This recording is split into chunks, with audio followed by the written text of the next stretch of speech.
Hey Thomas,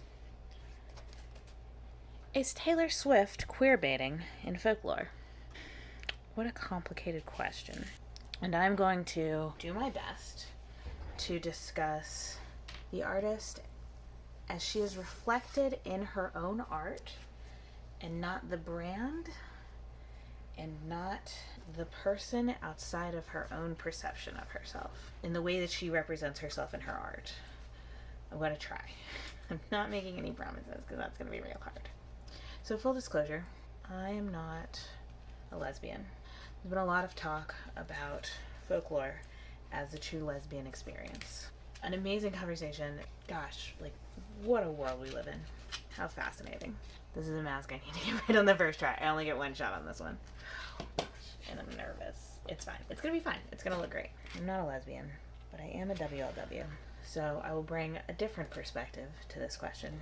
Not necessarily the right one, but a perspective, which I think has some validity, having dated both men and women. It's kind of an amazing conversation to have. I never thought I'd have this conversation. Is Taylor Swift a lesbian or WLW or gay? The conversation centralizes around the song Betty, the 14th track on the album. I mean, to some extent, you can make the argument that centralizes around the entire album. It's an album removed from time in a very fascinating way. I've been kind of calling it in my brain a Northern Gothic album. Yeah, I think this might look good. I think Folklore is an appropriate title, considering it's a Northern Gothic album. The only thing that it is tied to is summer, and not necessarily a specific summer. It jumps from her younger days. It jumps to after she's dead. Well, metaphorically, obviously. But, maybe a little bit literally. It's heavy in some gothic subtexts, which I'm a fan of. The conversation I've heard both directions. Taylor Swift turned around one day and realized that being gay is cool. Since pairing up with Brendan Urie for Me, she started to incorporate rainbows into her brand, etc., etc. Gay themes, I guess, is how you would put that. I'm going to show my age here, but I'm still a little bit whiplashed from gay being cool. You have to understand, if you were an elder millennial, you grew up with some homophobia. I think that's hard to let go of, honestly, from the people who have grown up being ridiculed, and I don't necessarily count myself in that category, but had some, bad experiences with significant others of the same gender presentation in public.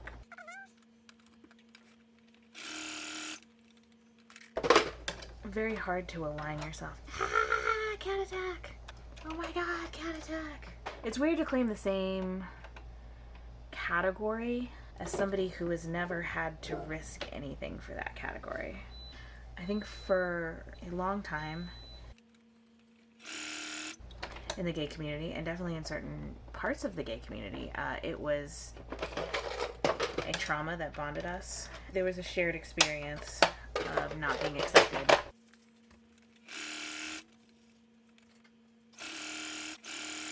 Motherfucker. Really? So fucking bisexual, can't even get a peg in a hole. Back to Taylor Swift and Betty. It's an interesting song.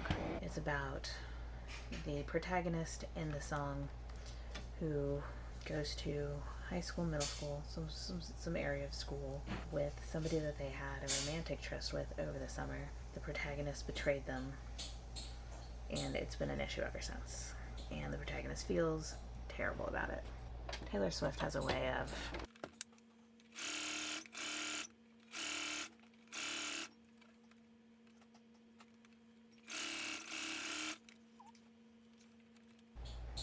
see how many times my machine can fuck up in one video. Taylor Swift has a way of, though she probably has very little life experience in common with any of us, her songs feel very real and reminiscent. I think Welcome to New York is probably the best example I've heard of this. The majority of the population, if they ever have moved to New York, they did not have a moving in experience like she describes, yet as soon as she starts singing, you feel that.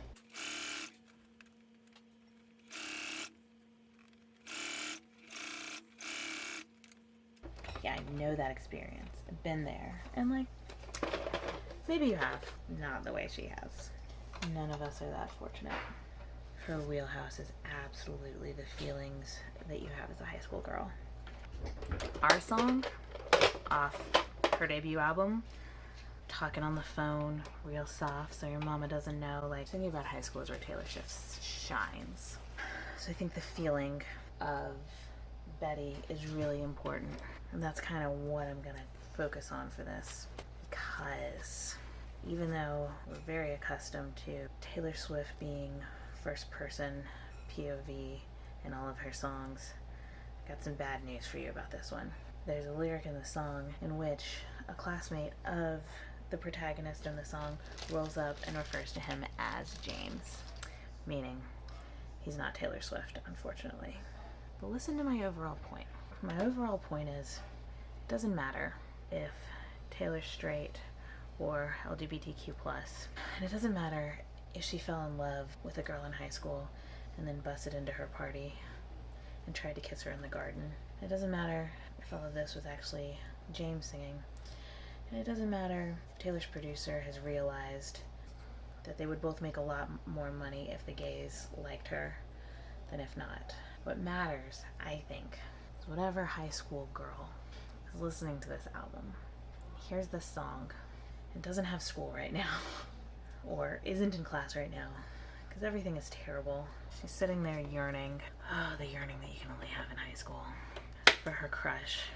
And maybe something happened this summer. Maybe she just wishes it did.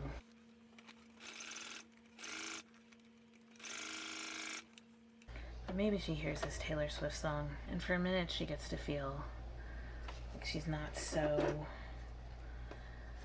alone in the world. Maybe if one of the biggest pop stars on the planet can have a romantic tryst when she was in high school is vaguely reminiscent of whatever this young WLW is going through, and she feels seen and heard, that's what's important. So for all of us having intellectual debates online about whether or not Taylor Swift is LGBTQ or just trying to make money, if this really happened, or whatever else, maybe we just need to stop and remember that no matter how much we love folklore, and everybody seems to, maybe there are some experiences that are more important than our personal one. Even if an action is taken for, selfish capitalistic reasons. I'm not saying the ends justify the means, but if the means are harmless ultimately, and they bring us enjoyment anyway, maybe we can look to the ends. Maybe we can imagine the ends. And maybe the ends are much better than we had when we were kids.